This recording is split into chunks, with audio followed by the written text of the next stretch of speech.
जी नमस्कार। आइए पुनः आप सभी का स्वागत है। नमस्कार। पीछे वाले दो हम श्लोक पढ़ाए थे।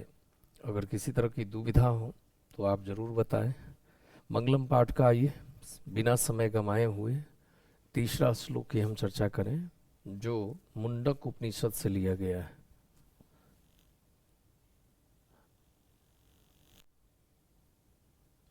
इसका अर्थ हम लोग जान लें, कह क्या रहा है।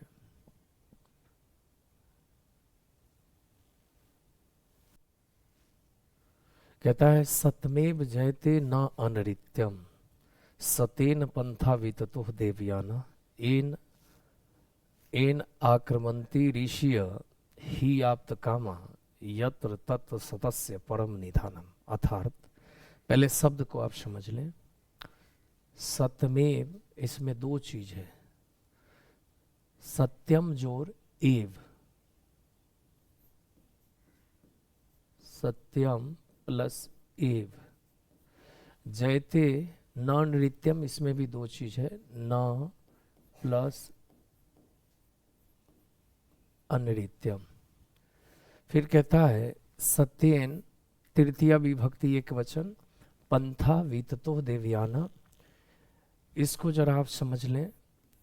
एन आक्रमंती ऋषिया, एन प्लस आक्रमंती प्लस ऋषियों, या ऋषिय भी कर सकते विसर्ग संधि के नियम से। ही आप्त कामा, इसको हम पढ़ सकते अलग करके, ही प्लस आप्त कामा। आपके जहन में हो रहा होगा कि आप कैसे तोड़ देते हैं। हम आगे वीडियो में हम संधि की चर्चा करेंगे तो आपको भी बड़ी सुविधापूर्वक आप इसको तोड़ने आ जाएगा, इसलिए इसके लेकर के कोई परेशानी नहीं है। हम इस पाठ के बाद कोशिश करेंगे कि आपका अनुवाद कैसे हो, बड़ा बड़ा पद को आप कैसे तोड़िएगा, हम उस चीज़ पर विशद चर्चा करेंगे। ठीक है। फिर कहता है सतस्य, षष्ठी विभक्ति परम निधानम। आइए शब्द को पहले हम जान लें। सत्यमेव, यानी सत्यमेव का अर्थ हो गया सत्य ही, सत्य ही।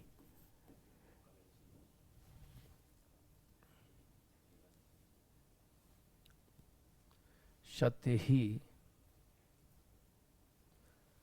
जयते माने जीत होती है, जीत होती है। न अनृत्यम, न माने न, अनृत्यम माने असत्य। सत्येन, इसमें दो विभक्ति है। तृतीया का चिन्ह होता है से या के द्वारा, तो हम यहां लिख सकते हैं सत्य से,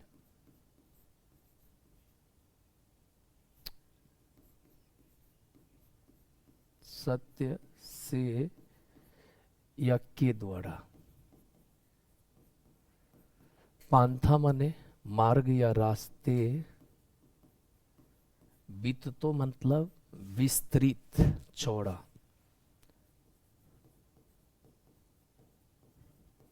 देवयान मतलब द्वितीय विभक्ति एक वचन, देवताओं तक, देवताओं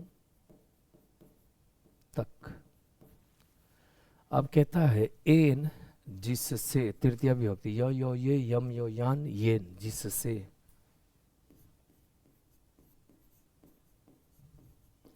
आक्रमंती, आक्रमंती मतलब होता है प्रभावित, इफेक्टेड।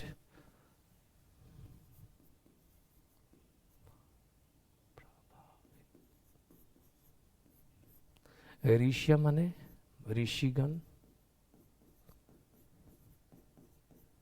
यत्र माने जहां। तत् माने उस। सतस्य माने सत्य का, सत्य का, के, की भी हो सकता है, क्योंकि षष्ठी विभक्ति, षष्ठी विभक्ति का चिन्ह होता है काके की या रारेरी। परम माने श्रेष्ठ या उत्तम, और निधान माने भंडार।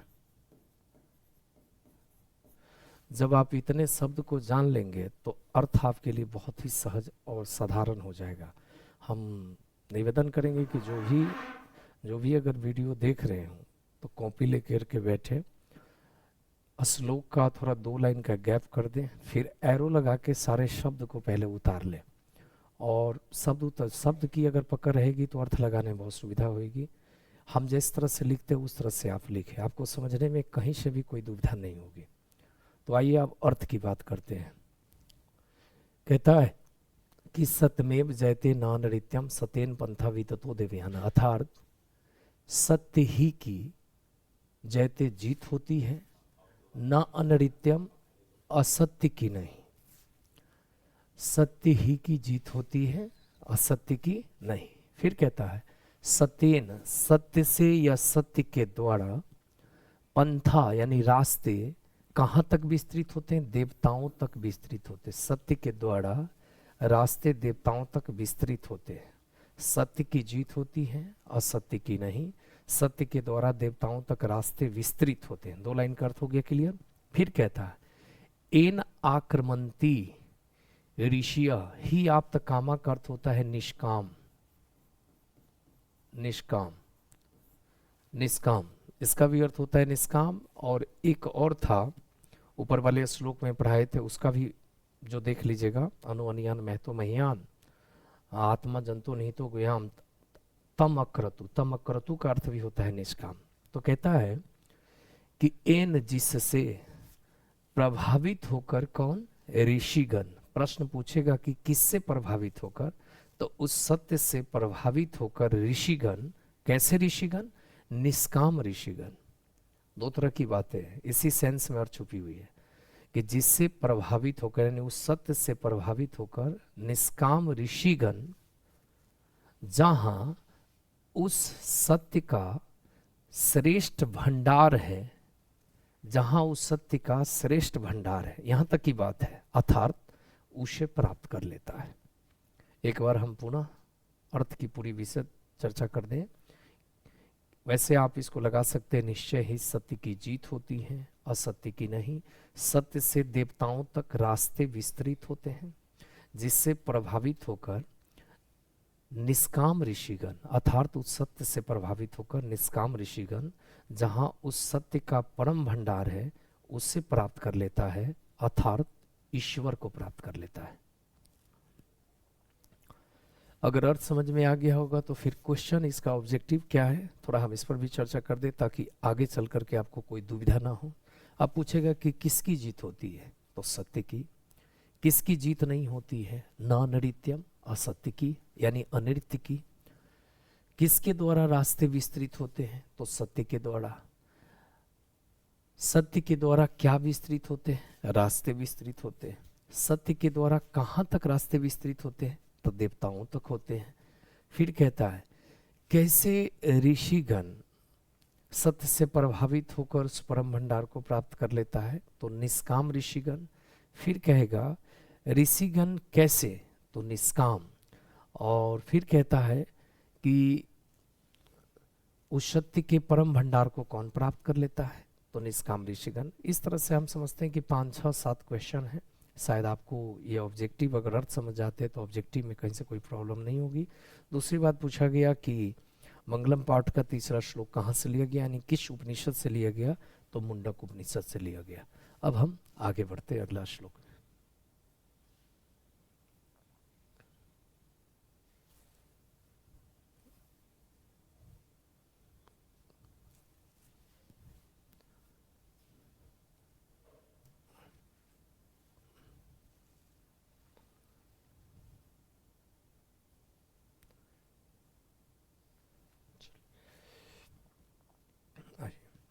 आइए, अगला उपनिषद भी मुंडक उपनिषद से लिया गया है। यह मंगलम का 4था श्लोक है।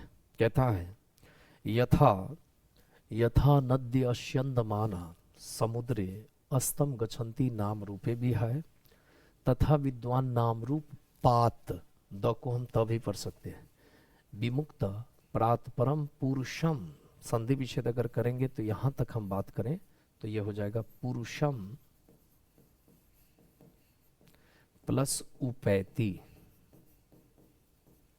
पुरुषम उपैति दिव्यम। किस उपनिषद से लिया गया, ये मुंडक उपनिषद के 4था श्लोक है, मंगलम पाठ का ही है।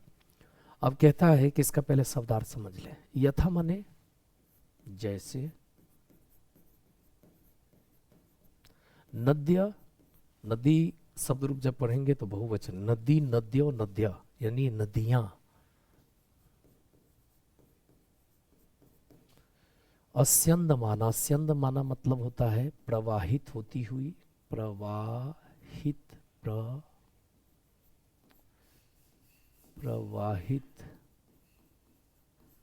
होती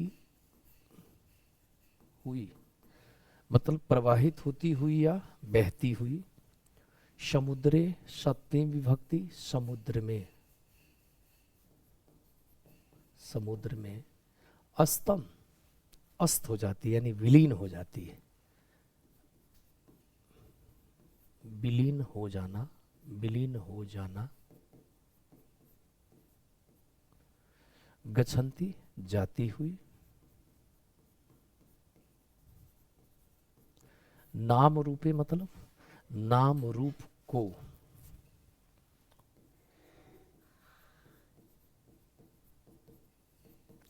विहाय मतलब छोड़कर, छोड़कर। फिर कहता है तथा, तथा माने वैसा ही। विद्वान माने होता है विद्वाने होता है। नाम रूप पाद, इसका भी मतलब होता है नाम रूप को, नाम रूप को। विमुक्ता मतलब छोड़कर। प्रातपरम मतलब श्रेष्ठ। पुरुषम माने यहां पुरुष का अर्थ होता है ईश्वर, पुरुष का मतलब है ईश्वर। उपैति माने प्राप्त करता है, प्राप्त करता। दिव्य माने दिव्य, दिव्य मतलब तेज। अब आइए श्लोक की चर्चा कर ले, अर्थ क्या कहता है। कहता है यथा नद्य अस्यन्दमाना समुद्रे अस्तम गच्छन्ति नाम रूपे भी है।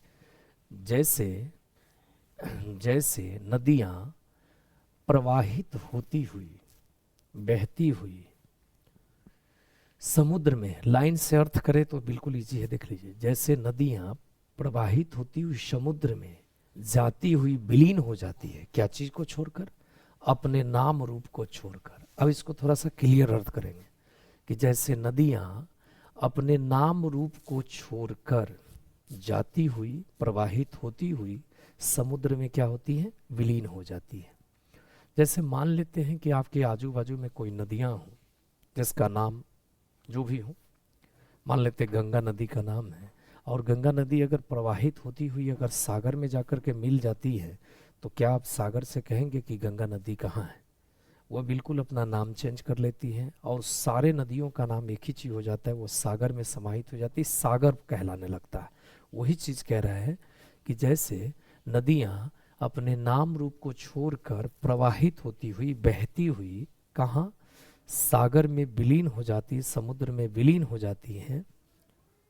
तथा विद्वान, ठीक उसी प्रकार से विद्वान भी नाम रूपाद, नाम रूप को, विमुक्ता माने छोड़कर, प्रातपरम जो श्रेष्ठ ईश्वर है, जो महान ईश्वर है, जो दिव्य ईश्वर है, उसको क्या करता है? प्राप्त कर लेता है, प्राप्त कर लेता है।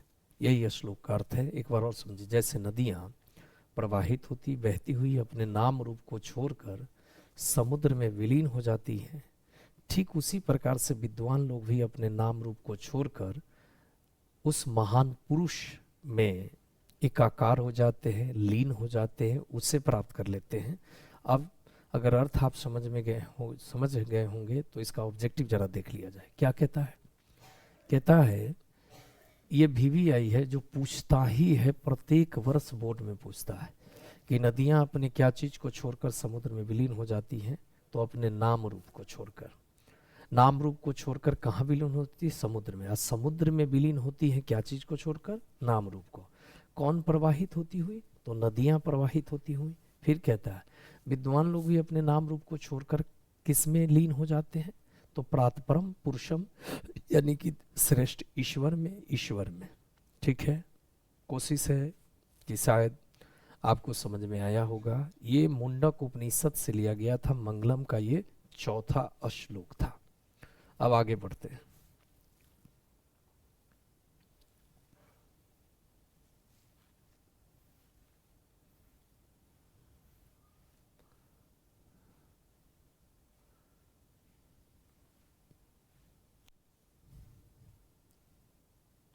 चले आइए, अगला श्लोक कहता क्या है।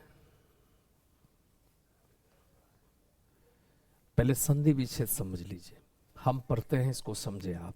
वेद अहम एतम पुरुषम महांतम आदित्य वर्णम तमसा प्रस्तात् तमे विदित्वाति मृत्यु मतेति न निपंथा विद्यते अयनाय। आप ही पढ़ सकते हैं, बढ़िया से प्रैक्टिस हो जाएगा। तो कहता है वेद, संधि विच्छेद पहले देख लेंगे। वेद, वेद जोर अहम जोर एतत्, पुरुषम माने पुरुष, महानतम, आदित्य वर्णम तमस प्रस्तात् तमेव, तम जोर ईव, संधि विच्छेद अजोड़ ई बराबर है, विदित्वाति मृत्युम, इसका संधि विच्छेद देख लिया जाए। मृत्युम प्लस अत्येति,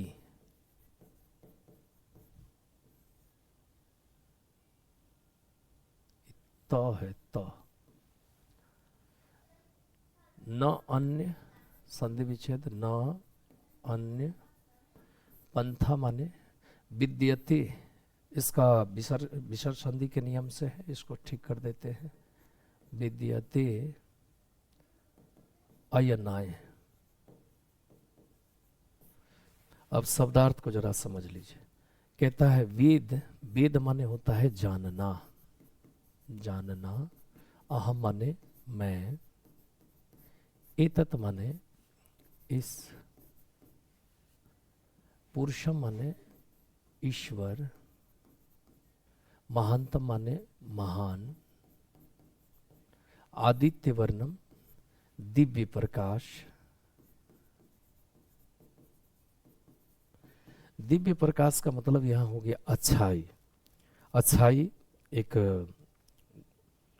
क्या कहते हैं, अच्छाई सत्य का प्रतीक है, बुराई अंधकार का प्रतीक है, बाद में चर्चा करते हैं। तमसा माने अंधकार, परस्तात माने दूर होती है,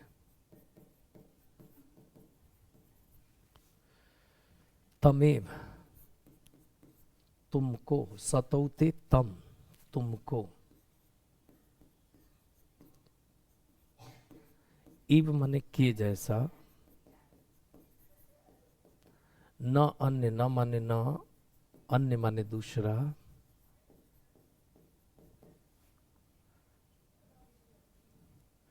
पंथा माने रास्ते, विद्यते माने मौजूद,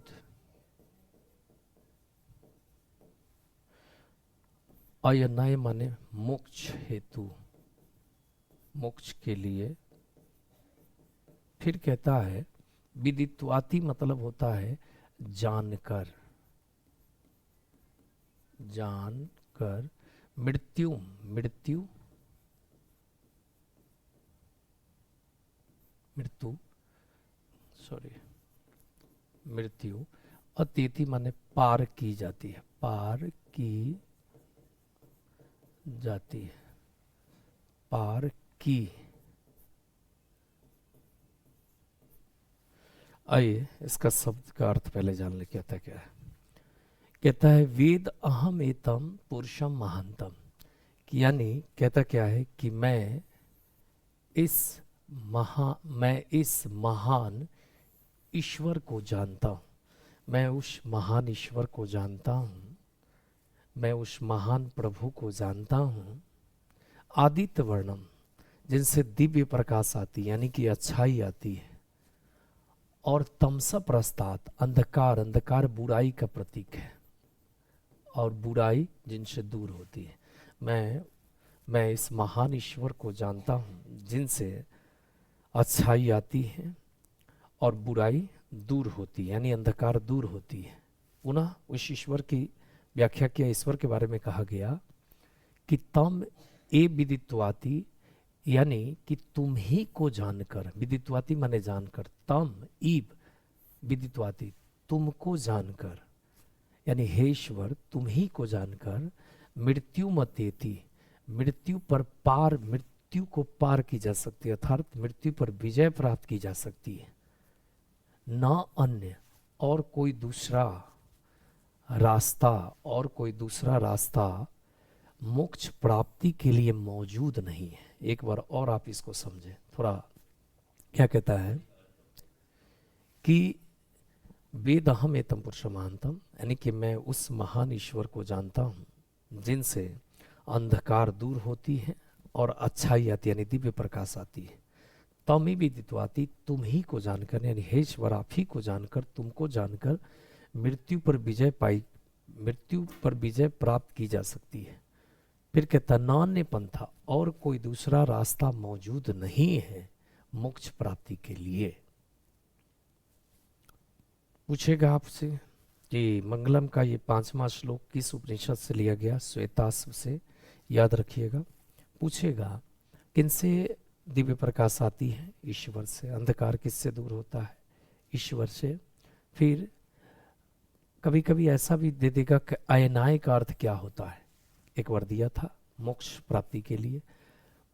मोक्ष प्राप्ति के, मृत्यु पर किसे जानकर विजय प्राप्त की जा सकती, ईश्वर को जानकर। आई होप डेट, मुझे विश्वास है कि शायद आपको ये 5 श्लोक में समझ गए होंगे। अगर दिक्कत हो तो प्लीज़ आप अपना सुझाव दें, बताएं ये कहाँ क्या परेशानी है। हो सके हम उस पर ज़रूर अमल करेंगे और अच्छा से अच्छा सरल तरीके से आप इस चीज़ को समझें। हम, मेरी पूरी टीम इस पर कहीं ना कहीं कार्यरत है। ठीक है, नमस्कार। ऑब्जेक्टिव पर हम चर्चा कुछ देर में करते हैं।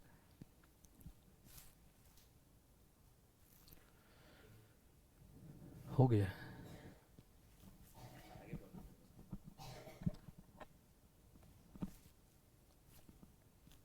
ये बेकार आहा कर ले ई संस्कृत पर का समझ से पड़े हुए।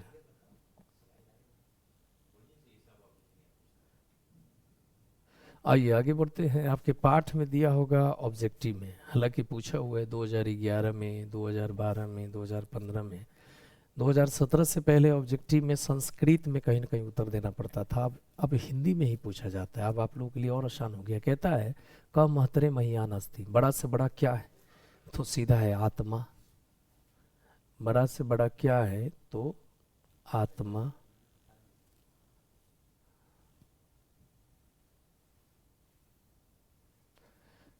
बड़ा से बड़ा क्या है, आत्मा। कहता है, ये इंपॉर्टेंट क्वेश्चन है, ये VVI है, VVI है, कि नदियाँ क्या चीज को छोड़कर समुद्र में विलीन हो जाती है, अपने नाम रूप को। सत्य का मुख किससे ढका हुआ है, हिरण्मयन पात्र से, यानी सोने जैसे आवरण से। किम जयते, किसकी जीत होती है, सत्य की जीत होती है।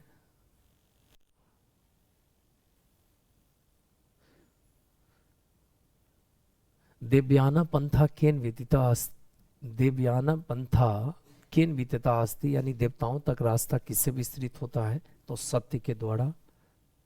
सत्य के द्वारा देवताओं तक रास्ते विस्तृत होते हैं।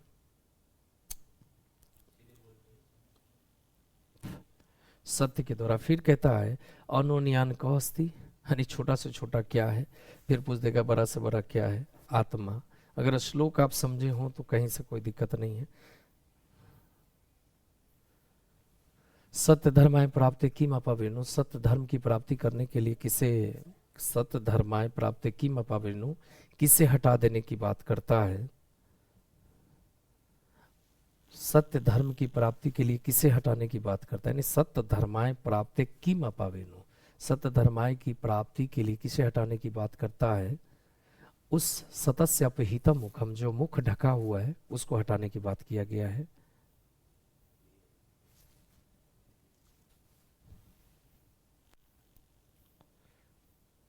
कहाँ महाराज की जन, टाइम हो रहा है हमको। नहीं, हमको बाल छिलवाना है सर। आई नो कैसे है। मंगलम पाठ के आधार पर सत्य का स्वरूप बताएं। आइए, अगर आप अर्थ समझे हो, रहने दीजिए। सत्य का स्वरूप तो आप जानते हैं, श्लोक को याद करें। सतमेव जयते नानृत्यम सतेन पंथा विततो देवयाना एन आक्रमंति ऋष ही आप्त कामा यत तत् सतस्य परम। उसी का अर्थ लिखना है। सत्य का स्वरूप कहता है तो निश्चय ही सत्य की जीत होती है, सत्य की नहीं। सत्य से देवताओं तक रास्ते विस्तृत होते हैं। इतना भी अगर लिख दिए तो आपका उत्तर सही है। यही सत्य का स्वरूप है। फिर कहता है, महान लोग संसार रूपी सागर को कैसे पार कर सकते हैं। आप जरा वो चौथा श्लोक को याद करें कि जैसे नदियाँ, महान लोग संसार रूपी सागर को कैसे पार कर सकते हैं। ये 5वां श्लोक की बात करें। कहता है, हे ईश्वर, आप ही को जानकर, यानी ईश्वर को ही जानकर मृत्यु पर विजय प्राप्त की जा सकती है और कोई दूसरा रास्ता मोक्ष प्राप्ति के लिए नहीं है। अर्थात सागर को प्राप्त करने की, संसार रूपी सागर को प्राप्त करने के लिए नहीं है। ईश्वर को जानकर ही की जा सकती है और श्लोक से ही बिल्कुल अर्थ मिलता है। फिर कहता है, नदी और विद्वान में क्या समानता है। ये भी आई है, इसको आप सावधानी से समझें। इजी, जैसे नदियाँ अपने नाम रूप को छोड़कर समुद्र में विलीन हो जाती हैं, ठीक उसी प्रकार से विद्वान लोग भी अपने नाम रूप को छोड़कर उस ईश्वर में लीन हो जाता है। यही नदी और विद्वान दोनों में समानता है। प्रत्येक वर्ष ये क्वेश्चन पूछती है कि नदी और विद्वान में क्या समानता है। श्लोक जो पढ़े हैं उसका अर्थ देख लीजिए कि नदी अपने नाम रूप को छोड़कर प्रवाहित होती हुई समुद्र में विलीन हो जाती है, यानी अपने नाम रूप को छोड़कर के सागर में विलीन हो जाती है। ठीक उसी प्रकार से विद्वान लोग भी अपने नाम रूप को छोड़कर उस ईश्वर में विलीन हो जाता है। यही दोनों में समानता है। आत्मा का स्वरूप कैसा है, वह कहाँ रहती है। आत्मा का स्वरूप है, कहता है, छोटा से छोटा तथा बड़ा से बड़ा प्राणियों के हृदय रूपी गुफा में आत्मा समाहित है। बस यही इसका स्वरूप है। कहाँ रहता है आत्मा, हृदय रूपी गुफा में रहता है। विद्वान परमात्मा के पास क्या छोड़कर जाते हैं, अपने नाम रूप को छोड़कर परमात्मा के पास चले जाते हैं। अथवा नदियां समुद्र में कैसे मिलती है उस पर हम चर्चा कर लिए। विद्वान मृत्यु को कैसे पराजित करते हैं। विद्वान लोग मृत्यु को पराजित करते हैं, वो ईश्वर को जान लेता है और ईश्वर को समझ लेता है, और ईश्वर को समझने के बाद ही कहीं ना कहीं कोई व्यक्ति मृत्यु पर विजय प्राप्त कर सकती है, मृत्यु को पार कर सकती है। अन्यथा कोई दूसरा मोक्ष प्राप्ति के लिए मार्ग संभव है ही नहीं। मंगलम पाठ का 5 वाक्यों में वर्णन करिए। कोई ऊपर का चीज नहीं, किसी भी श्लोक में से आप लिख सकते हैं कि कठ केन मुंडक उपनिषद से लिया गया है। बाकी में सत्य की जीत होती है, सत्य की नहीं। छोटा से छोटा, बड़ा से बड़ा आत्मा प्राणी के हृदय रूपी गुफा में समाहित रहता है। आराम से लिखा सकते। उपनिषद में किसका वर्णन है, उपनिषद में ईश्वर का वर्णन है। और सबसे इंपॉर्टेंट है कि पूछेगा, उपनिषद किसे कहते हैं, उपनिषद क्या है। हम पहले वाले वीडियो में हम चर्चा कर चुके हैं, आप उसको देख लीजिएगा। नमस्कार, धन्यवाद।